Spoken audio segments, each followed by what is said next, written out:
सोचिए, पृथ्वी का रूप और जलवायु कैसे तय करते हैं कि कहाँ कौन सा जंगल या जानवर पनपेगा।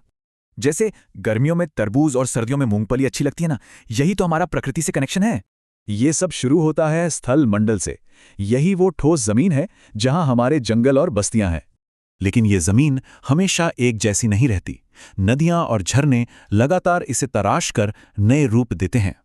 और जब ये नदियां धीमी होती हैं तो मुहाने पर मिट्टी जमाकर बेहद उपजाऊ डेल्टा बना देती हैं।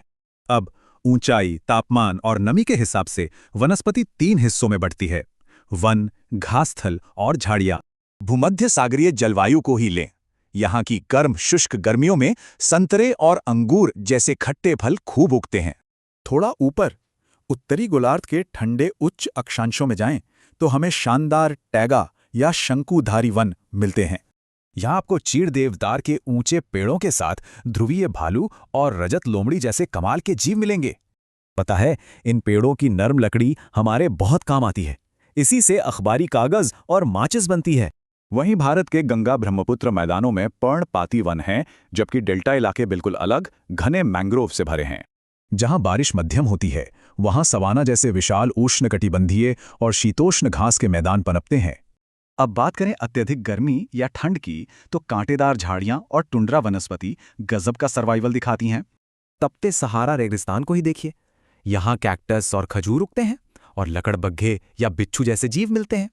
इसके बिल्कुल उलट है लद्दाख का ठंडा रेगिस्तान। यहाँ हरियाली बहुत कम है, लेकिन याक और जंगली भेड़ें दिखेंगी। ऐसी कड़ाके की ठंड में जानवर ही इंसानों का सहारा हैं। याक से दूध और भेड़ों से ऊन मिलता है। आपको पता है, इन अलग अलग प्राकृतिक पर्यावरणों का हमारी मानव सभ्यता के साथ बहुत गहरा और पुराना रिश्ता है।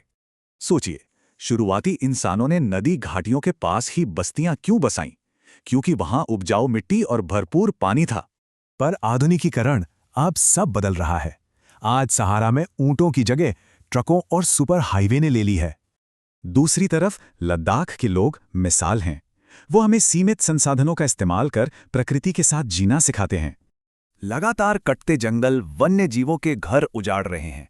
सोचिए, इस तेज आधुनिकीकरण में हमारा नाजुक प्राकृतिक संतुलन कैसे बचेगा?